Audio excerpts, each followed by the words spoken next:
ज्यांचा आज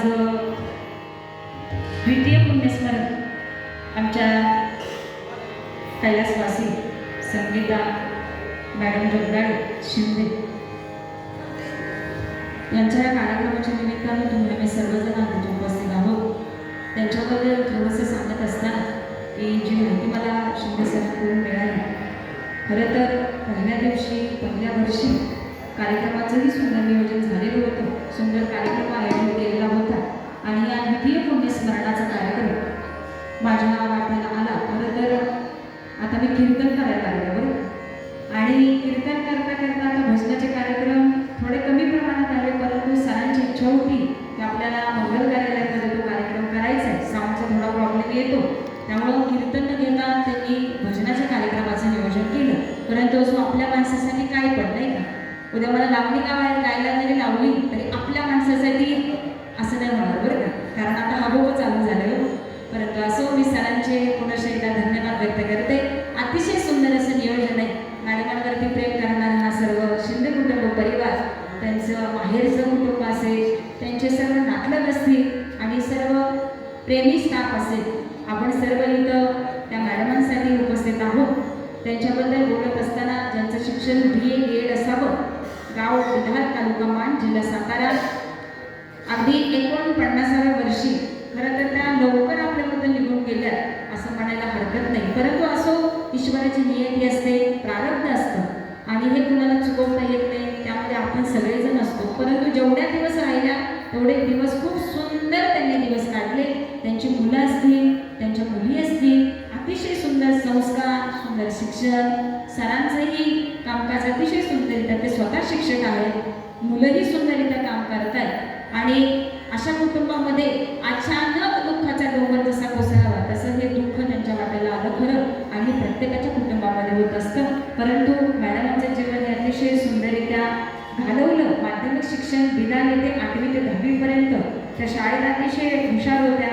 2 वर्ष सांगलीला त्यांनी BEdचं शिक्षण घेतलं आणि लग्न बिदार गाव मोठं असल्यामुळं बरेच लोक राहणार वस्तीवर राहतात.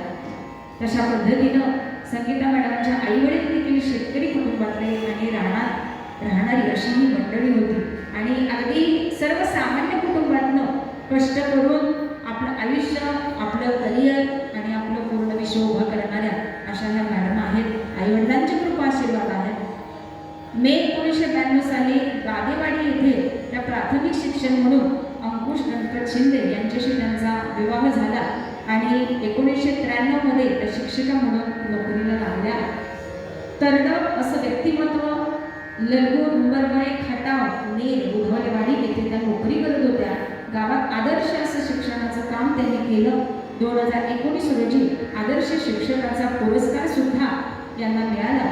झाडावर प्रेम, शेतात विविध फळांची 250 ते 300 झाडं त्यांनी लावून ही शेती मोठी केलेली होती. त्यामुळं पुसेगावमध्ये सुद्धा अतिशय सुंदररित्या घर, गाडी, बंगला, सगळी सुख खरं तर त्यांच्या पदरी आहेत. त्यांना 2 मोठी मुलं, मुलगी प्रियंका जे IT इंजिनियर आहे आणि त्या पुण्यात चांगल्या पॅकेजमध्ये काम करत आहेत, आणि त्यांचे जावई देखील गणेश दादा, तेही इंजिनियर आहेत. मुलगा प्रसाद हा सुद्धा चांगला व्यावसायिक आहे. आमदार साहेब महेशदादा शिंदे यांच्याशी त्यांचे खूप सुंदर असे कुटुंबाचे नातं आहे आणि छानरित्या ते कार्य करतात. पुसेगाव, कोरेगाव, सातारा इथं मोठं त्यांचं मित्रमंडळ असं आहे. आमचे सर ते सुद्धा उत्तम प्राथमिक शिक्षक होते. 3 बहिणी, 5 भाऊ, सुंदर असा मोठा कुटुंब परिवार. आणि त्या कुटुंबामध्ये एका शिक्षक संघटनेची त्या मोठे कामकाजे पाहत होत्या. घरचं कुटुंब, पाहुणे यांचे देखील बरेच कामे त्यांनी केलेली आहेत. पुन्हा पुन्हा सांगावंसं वाटतं की त्यांची सुनबाई असेल, मुलगा असेल, तेही सुंदर असं कुटुंब आहे. त्यांनी कुटुंबातले बऱ्याच गोष्टी या सर्वांना शिकवल्या की ज्यांचं सुनबाईंचं हे म्हणणं आहे. भाऊ एक आहे, तोही इंजिनियर आहे, बहिणी 2 आहेत, त्याही चांगल्या आनंदी जीवन जगत आहेत. खरं तर एवढी माहिती सांगण्याचं कारण असं आहे, तुम्ही म्हणाल त्यांच्याबद्दल बोलणं, परंतु आज त्यांच्याबद्दल बोलणं गरजेचं आहे. कारण त्यांचा पुण्यस्मरणाचा दिवस आहे. वर्षातून 1 दिवस हा येत असतो. नशीबवान, पुण्यवान लोकांच्या अगदी नशिबाला अशा पुण्यतिथीचा योग येत असतो बरं का. अन्यथा वर्ष शांत झालं की लोक विसरून जात असतात.